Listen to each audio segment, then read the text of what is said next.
सुप्रभात। हम लोग पदबंध पढ़ रहे थे और पदबंध का शेष भाग बच गया था। पदबंध में चल रहा था अविकारी शब्द। तो अविकारी, विकारी,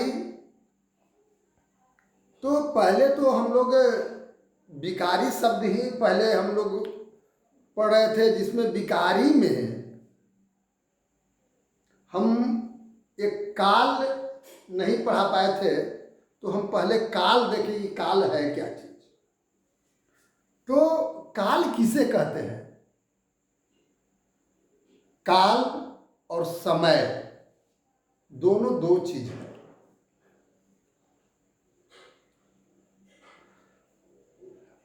काल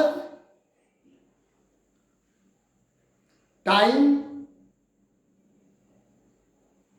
समय को टाइम कहते हैं, और काल को टेंस कहते हैं। तो पहले हम काल का परिभाषा क्या कह सकते हैं?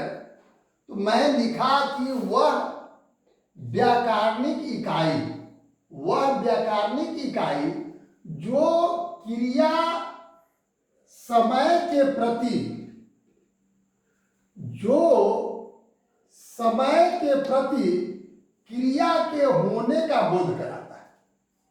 फिर से, वह व्याकरणिक इकाई, वह व्याकरणिक इकाई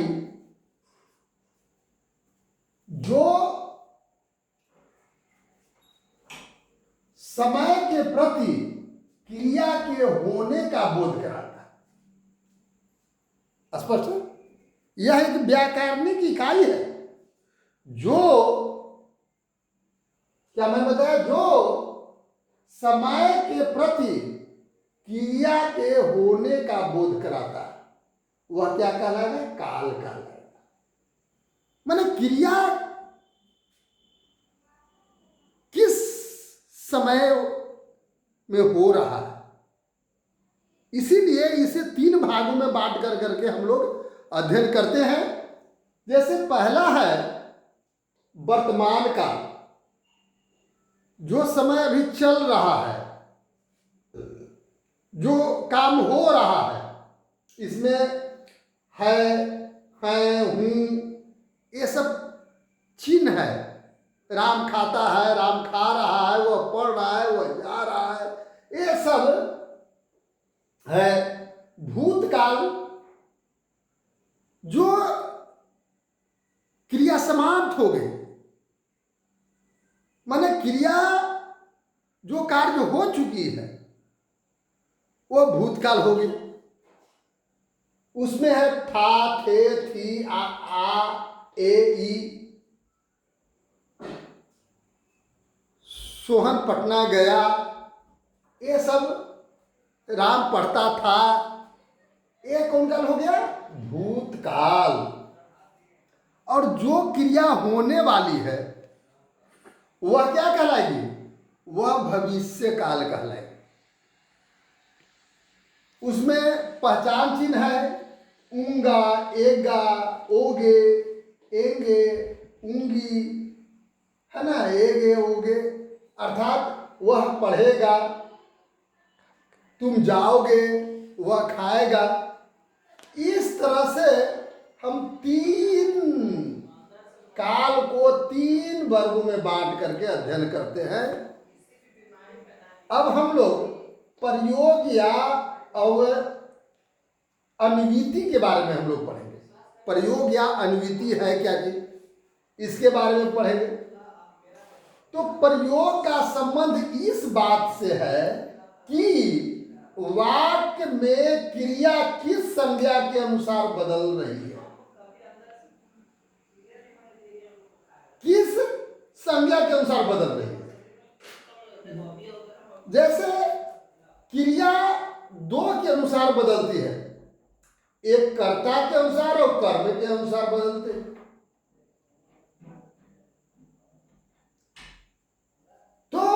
उसके लिए 3 नियम।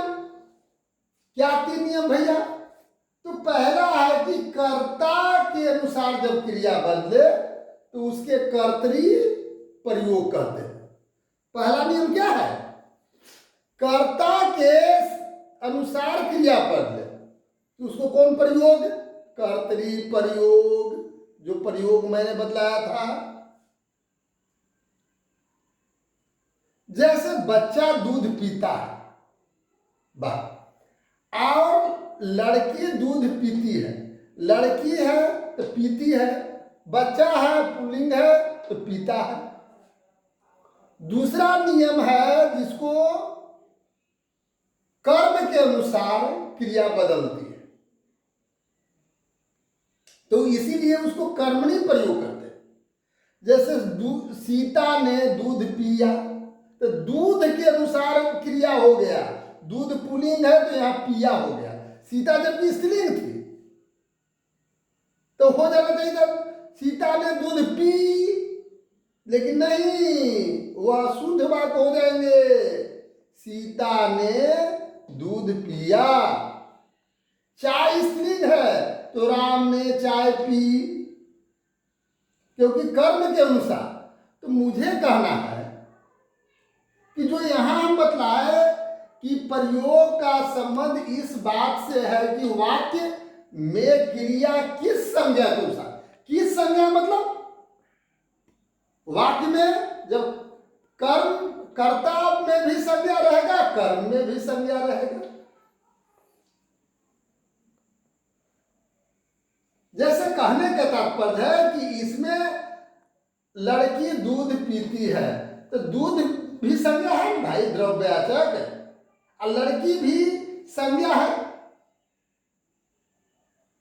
तो वही है कि यहां कर्म के अनुसार अर्थात द्वितीय संज्ञा के अनुसार बदलना, इसमें भी द्वितीय संज्ञा के अनुसार बदला, अर्थात कर्म के अनुसार बदला, इसमें भी कर्म के अनुसार बदला। तब तो दूध पुल्लिंग है तब पिया, और चाय स्त्रीलिंग है तो पी, जबकि कर्ता पुल्लिंग है। अब तीसरे प्रयोग जो होता है जिसको भावे प्रयोग कहते हैं। कौन प्रयोग? भावे प्रयोग। तो आइए, भावे प्रयोग क्या है? उसमें न तो वह कर्ता के अनुसार होगा, न तो वह कर्म के अनुसार होगा। वैसे प्रयोग को भावे प्रयोग कहते हैं। जैसे मैंने लिखा बच्चे ने दूध को पिया, वाह भैया, और लड़की ने दूध को पिया, दोनों में पिया पिया, न इसके अनुसार है न इसके अनुसार। तो ऐसे प्रयोग को भावे प्रयोग कहते हैं। तो मैं विकारी शब्द को समाप्त कर दिया। काल समाप्त होते ही विकारी पदबंध में के विकारी शब्द समाप्त होते हैं। अब आइए अविकारी अथवा अव्यय। विकारी अथवा अव्यय। अव्यय क्या है? तो अव्यय का परिभाषा अगर हम लोग जाने, अव्यय, व्यय माने खर्च, जिसका खर्च न हो उसे अव्यय कहते। लेकिन लिंग वचन काल कारक आदि में परिवर्तन होने पर जिन शब्द में परिवर्तन नहीं होता है उसे अव्यय कहते, उसे अविकारी शब्द कहते। तो यहां परिभाषा मैंने दर्शाया, जिस अविकारी शब्द, जिस शब्द में कुछ भी व्यय न हो, ये तो ठीक है। लेकिन अव्यय की परिभाषा मैंने बताया, लिंग वचन काल कारक पुरुष आदि व्याकरणिक कोटियों में परिवर्तन का प्रभाव नहीं पड़ता, प्रभाव नहीं पड़ता। ये सब को में परिवर्तन हो लेकिन उसमें प्रभाव नहीं पड़ता। जैसे आग, तेज, धीरे, ओ, ताकि, ये सब में परिवर्तन नहीं पड़ता है। बढ़ेगी। तो आज लिंग में परिवर्तन होने से आज तो अजी में न बदल जा रहा है, आज आजे रहेगा।